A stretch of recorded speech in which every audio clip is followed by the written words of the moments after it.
I know the Preds won today, but you sound extra excited. Why? Time change tonight. We spring back. Actually, it's spring forward. In the fall, we fall back. Oh. Everybody's hands go up. Way up! As the Nashville Predators defeat the Dallas Stars on Saturday afternoon at the American Airlines Center in Dallas, Texas. The Preds have shut out the Dallas Stars in back-to-back games, and if you haven't noticed, the Stars have not scored a goal on a Preds goalie since the Winter Classic on New Year's Day at the Cotton Bowl. Starting with this matinee tilt, the Preds embark on a 5-game road trip that will take them through Eastern Canada and conclude with them playing the second-to-last meeting with the Minnesota Wild, who they will most likely be battling with for one of those final wildcard spots in the Western Conference. First minute, the Preds are hungry, and they are buzzing in the Stars zone in and around Ben Bishop trying to get that early goal. The Preds would end up hitting the post twice in that first minute, and then UC Saros would match Ben Bishop with a great save of his own while being screened by one John Klingberg. Just over 8 minutes into that first period, Jared Tenorti and Corey Perry would come together again for the second time in 2 meetings, but a fight wouldn't end up happening, and all it would result in would be a bear hug with Tenorti on top of Perry, and each of them got a 2-minute call for roughing. Philip Forsberg, fresh off of his first goal in over a month, is hungry for more, and he gets a partial breakaway, but Ben Bishop is up for the task and stops him and keeps this game scoreless. At the end of the first, the game is still scoreless with the Stars outshooting the Preds 9-7. About 5 minutes into the second period, both teams are getting good looks at scoring a goal, but both goalies are equally up to the task and keeping this a scoreless game. At one point, Matthias Ekholm would take a shot through a screen that Bishop seems to have trouble finding at first, but is able to cover up before any Pred can leap on it and put in the loose puck into the empty cage. A minute later, while the two teams are playing 4-4, for some reason, the Stars pinch too much and the Preds are able to get a 3-on-1 going the other way. Forsberg has the puck, he has Johansson to his left and Josi trailing, but Forsberg is just not able to bury the puck past Bishop to open the scoring. But the Preds' persistence would pay off, as in the dying seconds of a Jamie Alexiak interference call on Rocco Grimaldi, Victor Arvidsson would take a shot on net from just above the face-off circles.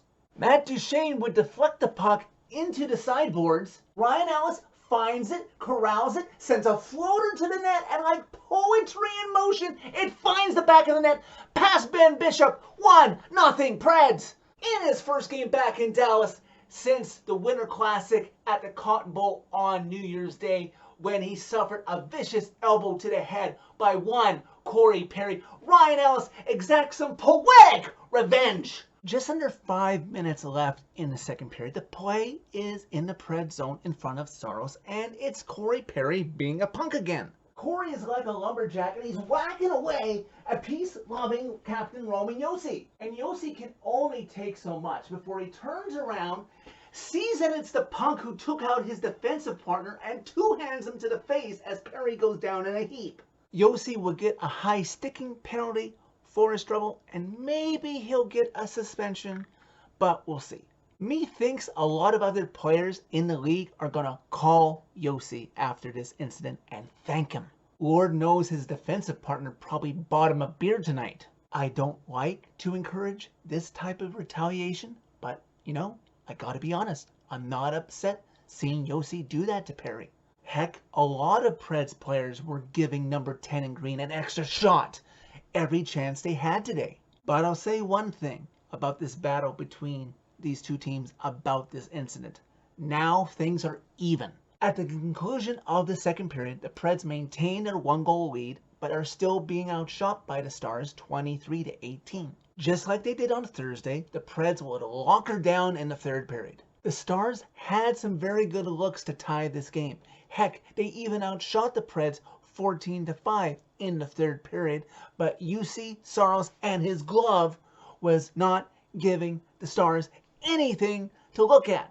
Under a minute to go, John Klingberg would rattle one off of the crossbar behind UC Saros, and in the dying seconds, Tyler Seguin would get a great look, but UC Saros makes the final of his 37 saves to record his 4th shutout of the season, his 2nd in back-to-back games, as the Preds win this one 1-0 over the Dallas Stars. Big road win over the Stars by the Preds after all the emotions that was Thursday night back in Nashville. Hey, Stars coach Rick Bowness, do you think the Preds were motivated to win this one for their boy after what your boy did to him back on New Year's Day, or what? UC Saros joins his dad, for the uninitiated, that's Pekka Rinne, in having back-to-back shutouts this season. Pax having recorded his back in late October. Preds special teams continued their success tonight as the Preds power play went 1 for 2 and the Preds killed off both of the Stars' man advantages. If only the Preds could play the Stars and the Blues more often.